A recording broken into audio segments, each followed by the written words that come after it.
राधे राधे दोस्तों, आज की जानकारी बहुत ही महत्वपूर्ण है, इसलिए वीडियो को अंत तक एक एक शब्द पर ध्यान देकर सुनिए। पुनर्जन्म एक भारतीय सिद्धांत है जिसमें जीवात्मा के जन्म और मृत्यु के बाद पुनर्जन्म की मान्यता को स्थापित किया गया है। विश्व के सबसे प्राचीन ग्रंथ ऋग्वेद से लेकर वेद, दर्शन शास्त्र, पुराण, गीता, योग आदि ग्रंथों में पुनर्जन्म की मान्यता का प्रतिपादन किया गया है। तो आइए जानते हैं पुनर्जन्म से संबंधित आपके मन में उठने वाले प्रश्नों और उनके सही जवाब। सबसे पहला प्रश्न, पुनर्जन्म कहते किसे हैं? जब जीवात्मा एक शरीर का त्याग करके किसी दूसरे शरीर में जाती है तो इस बार बार जन्म लेने की क्रिया को पुनर्जन्म कहा जाता है। दूसरा प्रश्न, पुनर्जन्म क्यों होता है? जब एक जन्म के अच्छे बुरे कर्मों के फल अधूरे रह जाते हैं तो उनको भोगने के लिए दूसरे जन्म आवश्यक है, इसलिए पुनर्जन्म होता है। तीसरा प्रश्न, अच्छे बुरे कर्मों का फल एक ही जन्म में क्यों नहीं मिलता?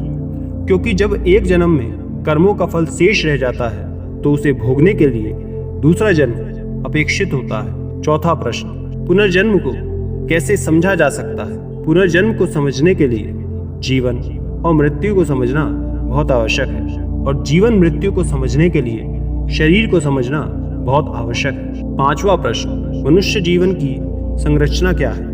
हमारा शरीर निर्माण प्रकृति से हुआ है, जिसमें मूल प्रकृति से प्रथम बुद्धि तत्व का निर्माण, बुद्धि से अहंकार का निर्माण, अहंकार से 5 ज्ञानेंद्रियों और कर्मेंद्रियों का निर्माण। हमारे शरीर की रचना को 2 भागों में बांटा जाता है, एक सूक्ष्म शरीर और दूसरा स्थूल शरीर। छठा, सूक्ष्म शरीर किसे कहते हैं? सूक्ष्म शरीर वो होता है जिसमें 5 ज्ञानेंद्रियां, मन, बुद्धि, अहंकार आदि के सभी गुण समाहित होते हैं, उसे ही सूक्ष्म शरीर कहा जाता है। सातवां, स्थूल शरीर किसे कहते हैं? जन्म के बाद जो शरीर सामने दिखाई देता है वो स्थूल शरीर होता है और इसी के द्वारा सभी संसारी कार्य किए जाते हैं। आठवां प्रश्न, जन्म क्या होता है? जीवात्मा का अपने सूक्ष्म शरीर के साथ किसी पंचभौतिक शरीर में प्रवेश करना ही जन्म कहलाता है। नवां प्रश्न, मृत्यु क्या होती है? जब जीवात्मा का अपने पंचभौतिक स्थूल शरीर से वियोग हो जाता है तो उसे ही मृत्यु कहा जाता है, परंतु मृत्यु केवल स्थूल शरीर की होती है, सूक्ष्म शरीर की नहीं। इसलिए सूक्ष्म शरीर भी छूट गया तो वो मोक्ष कहलाएगा, मृत्यु नहीं। मृत्यु केवल शरीर बदलने की प्रक्रिया है। जैसे मनुष्य कपड़े बदलता है वैसे ही आत्मा शरीर को बदलती है। 10वां प्रश्न, मृत्यु होती ही क्यों है? जैसे किसी एक वस्तु का निरंतर प्रयोग करते रहने से उस वस्तु का सामर्थ्य घट जाता है तथा उस वस्तु का बदलना आवश्यक हो जाता है, ठीक वैसे ही एक शरीर का सामर्थ्य भी घट जाता है और इंद्रियां निर्बल हो जाती है, जिस कारण उस शरीर को बदलने की प्रक्रिया का नाम ही मृत्यु है। अगला प्रश्न, यदि मृत्यु ना होती तो क्या होता? मृत्यु ना होती तो ऐसी बहुत सारी परिस्थितियां उत्पन्न हो जाती जिससे इस संसार को चलना बहुत ही मुश्किल हो जाता और पृथ्वी की जनसंख्या बहुत बढ़ जाती और यहाँ पर पैर धरने का भी स्थान नहीं होता। क्या मृत्यु होना बुरी बात है और लोग इससे इतना डरते क्यों हैं? मृत्यु होना कोई बुरी बात नहीं है, ये तो एक स्वाभाविक प्रक्रिया है शरीर परिवर्तन का। हर लोगों की इच्छा होती है कि मेरी मृत्यु जल्दी ना हो, क्योंकि उनको मृत्यु के वैज्ञानिक स्वरूप की जानकारी नहीं है। वे अज्ञानतावश ये समझते रहते हैं कि मृत्यु के समय बहुत कष्ट होता है, परंतु उन्होंने वेद, उपनिषद या दर्शन को कभी पढ़ा ही नहीं, इसलिए ही वे अंधकार में पड़ते हैं और मृत्यु से पहले कई बार मरते हैं। मृत्यु के समय कैसा लगता है? जब आप सोने के लिए बिस्तर पर जाते हैं तो उस समय जिस प्रकार नींद में जाने पर लगता है, ठीक वैसा ही मृत्यु की अवस्था में जाने पर लगता है और उसके बाद कुछ अनुभव ही नहीं होता। जब आपकी मृत्यु किसी हादसे में होती है तो उस समय आपको मूर्छा आने लगती है तथा आपका ज्ञान शून्य होने लगता है, जिससे कि आपको कोई पीड़ा ना हो। यही ईश्वर की सबसे बड़ी कृपा है कि मृत्यु के समय मनुष्य का ज्ञान शून्य होने लगता है और अचेत अवस्था में जाने लगता है। मृत्यु के डर को दूर करने के लिए हम क्या कर सकते हैं? जब आप वैदिक ग्रंथ जैसे कि गीता, उपनिषद, दर्शन आदि को गंभीरता से अध्ययन करेंगे तो उसके अंदर जीवन, मृत्यु, शरीर आदि के विज्ञान को जानेंगे तो आपके अंदर का मृत्यु के प्रति भय मिटता चला जाएगा और आप निडर हो जाएंगे। पुनर्जन्म किन कारणों से होता है? आत्मा का स्वभाव है कर्म करना, चाहे वो अच्छा कर्म हो या फिर बुरा, ये उस पर निर्भर करता है। इसीलिए आत्मा का विभिन्न प्रकार के अच्छे बुरे कर्मों के कारण ही आत्मा का पुनर्जन्म होता है तथा पुनर्जन्म के लिए आत्मा सर्वथा ईश्वराधीन है। मोक्ष हो जाने पर पुनर्जन्म क्यों नहीं होता? तो आपको ये भी बता दें कि जब आत्मा का मोक्ष हो जाता है तब पुनर्जन्म नहीं होता। इसका कारण यह है कि मोक्ष होने पर स्थूल शरीर तो पंच तत्वों में लीन हो जाता है, पर सूक्ष्म शरीर जो आत्मा के सबसे निकट होता है वो भी अपने मूल कारण प्रकृति में लीन हो जाता है। क्या मोक्ष की अवधि में भी आत्मा का पुनर्जन्म हो सकता है? मोक्ष की अवधि तक आत्मा का पुनर्जन्म नहीं होता, उसके बाद होता है। मोक्ष तो सदा के लिए होता है, तो फिर मोक्ष की एक निश्चित अवधि कैसे हो सकती है? सीमित कर्मों का कभी असीमित फल नहीं होता, इसीलिए यौगिक दिव्य कर्मों का फल हमें ईश्वरीय आनंद के रूप में मिलता है। और जब मोक्ष की अवधि समाप्त होती है तो दोबारा से आत्माएं और शरीर धारण करती है। मोक्ष की अवधि कब तक होती है? मोक्ष का समय 31 नील 10 खरब 40 अरब वर्ष होता है और तब तक आत्मा मुक्त अवस्था में रहती है। मोक्ष की अवस्था में स्थूल शरीर या सूक्ष्म शरीर आत्मा के साथ रहता है या नहीं? नहीं। मोक्ष की अवस्था में आत्मा पूरे ब्रह्मांड का चक्कर लगाती रहती है और ईश्वर के आनंद में रहती है, बिल्कुल ठीक वैसे ही जैसे कि मछली पूरे समंदर में रहती है। मोक्ष के बाद आत्मा को शरीर कैसे प्राप्त होता है? सबसे पहले तो आत्मा को कल्प के आरंभ अर्थात सृष्टि के आरंभ में सूक्ष्म शरीर मिलता है। फिर ईश्वरीय मार्ग और औषधियों की सहायता से प्रथम रूप में अमैथुनी जीव शरीर मिलता है। वो शरीर सर्वश्रेष्ठ मनुष्य या विद्वान का होता है जो मोक्ष रूपी पुण्य को भोगने के बाद मिलता है। जैसे इस वाली सृष्टि के आरंभ में चारों विद्वान ऋषि वायु, आदित्य, अग्नि, अंगीरा को मिला था, जिनके वेद के ज्ञान से ईश्वर ने अलंकारित भी किया था, क्योंकि ये ही वो पुण्य आत्माएं थी जो मोक्ष की अवधि पूरी करके आई थी। मोक्ष की अवधि पूरी करके आत्मा को मनुष्य शरीर ही मिलता है या जानवर का? मोक्ष की अवधि पूरी करके मनुष्य शरीर ही मिलता है, जानवर का नहीं, क्योंकि मोक्ष की अवधि में आत्मा पुण्य कर्मों को ही भोगता है और इस दौरान वो कोई भी पाप कर्म नहीं करता, इसलिए उसे मनुष्य का शरीर मिलता है।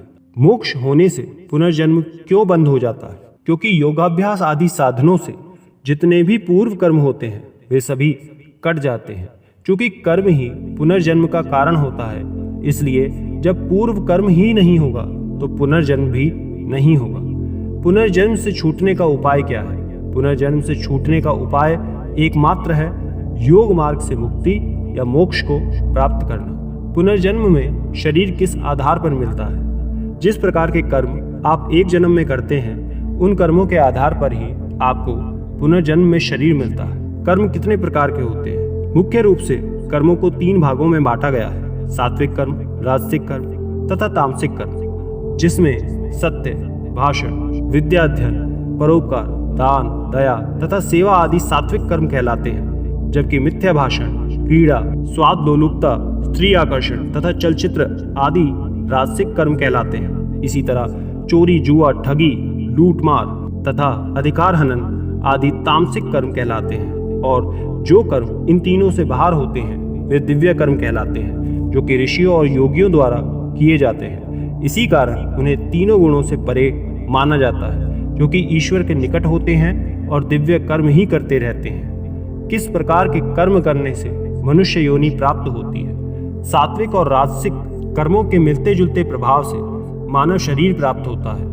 यदि सात्विक कर्म बहुत कम है और राजसिक बहुत ज्यादा है तो मानव शरीर तो प्राप्त होगा, परंतु किसी नीच कुल में होगा। और यदि सात्विक गुणों का अनुपात बढ़ता जाएगा तो मानव कुल उच्च ही होता जाएगा। इस तरह जिसने अत्यधिक सात्विक कर्म किए होंगे वो विद्वान मनुष्य के घर में जन्म लेंगे। किस प्रकार के कर्म करने से आत्मा को जीव जंतुओं का शरीर प्राप्त होता है?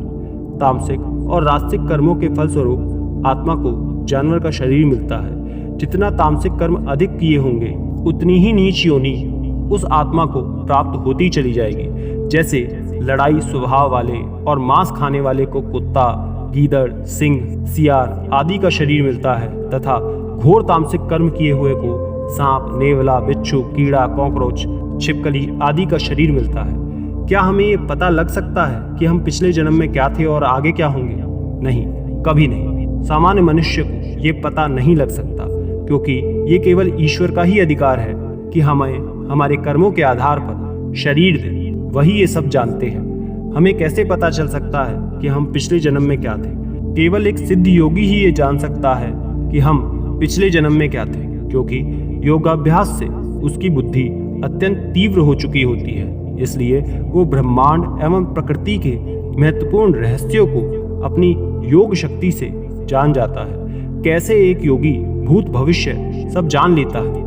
क्योंकि उस योगी को बाह्य इंद्रियों से ज्ञान प्राप्त करने की आवश्यकता नहीं रहती।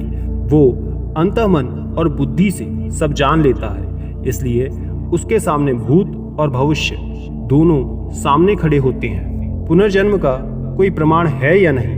बिल्कुल है। जब किसी छोटे बच्चे को देखो तो वो अपनी माता के स्तन से सीधा ही दूध पीने लगता है, जो कि उसको बिना सिखाए आ जाता है, क्योंकि ये उसका अनुभव पिछले जन्म से दूध पीने से रहा होगा, वरना बिना किसी कारण के ऐसा हो ही नहीं सकता। दूसरा ये कि जब आप बच्चे को कमरे में अकेला छोड़ते हैं तो वो कभी कभी हंसता भी रहता है, क्योंकि वो अपने पुराने शरीर द्वारा किए कर्मों को याद करके हंसता है। परंतु जैसे जैसे वो बड़ा होने लगता है धीरे धीरे सब भूल जाता है। पुनर्जन्म को सिद्ध करने के लिए कोई उदाहरण है या नहीं? बिल्कुल है। एक बार की बात है, हरियाणा के सिरसा गांव में एक छोटा सा 6 वर्ष का बालक रहता था। एक दिन उसके माता पिता उसे एक स्कूल में घुमाने लेकर गए, जिसमें उसका दाखिला करवाना था। परंतु वो बच्चा केवल हरियाणवी या हिंदी भाषा को ही जानता था, अन्य कोई तीसरी भाषा को वो समझ तक नहीं सकता था। जैसे ही वो केमिस्ट्री लैब में गया, वहां जाते ही उस बच्चे का मुंह लाल हो गया और चेहरे के हाव भाव बदल गए। उसने एकदम फर्राटेदार फ्रेंच भाषा बोलनी शुरू कर दी, जिससे उसके माता पिता बहुत डर गए और तुरंत उस बच्चे को अस्पताल लेकर गए। वहां पर उसकी बातें सुनकर डॉक्टर भी हैरान हो गए, क्योंकि वो बच्चा फ्रेंच भाषा को अच्छी तरह से जानता था, जबकि उसने फ्रेंच भाषा को कभी पढ़ा तक नहीं था।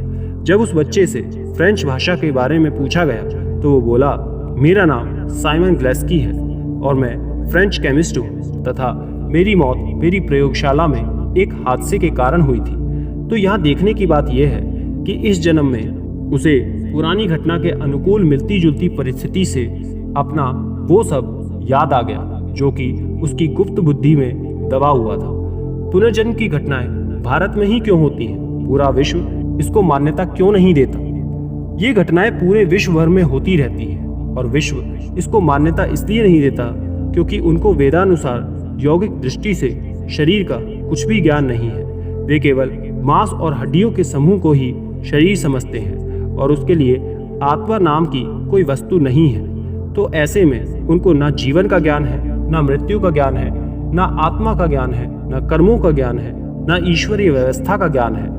अगर कोई पुनर्जन्म की कोई भी घटना उनके सामने आती भी है तो वो उसे मानसिक रोग जानकर उसको मल्टीपल पर्सनैलिटी सिंड्रोम का नाम देकर अपना पीछा छुड़ा देते हैं। क्या पुनर्जन्म केवल पृथ्वी पर ही होता है या किसी और ग्रह पर भी? ये पुनर्जन्म पूरे ब्रह्मांड में यंत्र तंत्र सर्वत्र होता है, क्योंकि ना जाने कितने असंख्य सौरमंडल हैं, कितनी ही पृथ्वियां हैं। इसलिए एक पृथ्वी के जीव मरकर ब्रह्मांड के किसी दूसरी पृथ्वी के ऊपर किसी न किसी शरीर में भी जन्म ले सकते हैं। ये ईश्वरीय व्यवस्था के अधीन है। परंतु ये बड़ा ही अजीब लगता है कि मान लो कोई हाथी मरकर मच्छर बनता है, तो इतने बड़े हाथी की आत्मा मच्छर के शरीर में कैसे घुस सकती है? क्योंकि यही तो भ्रम है आपका कि आत्मा जो है वो पूरे शरीर में नहीं फैली होती, वो तो बस हृदय के पास छोटे से अणुरूप में होती है। इसलिए सब जीवों की आत्मा एक सी ही होती है, चाहे फिर वो किसी चींटी की हो। दोस्तों, अगर कोई और भी प्रश्न है आपका, कमेंट करके पूछ सकते हैं। आशा करते हैं ये जानकारी आपको पसंद आई होगी। ज़्यादा से ज़्यादा लाइक और शेयर करें और सभी के साथ हर फेसबुक और व्हाट्सएप ग्रुप में इस जानकारी को शेयर ज़रूर करें। धन्यवाद। राधे राधे।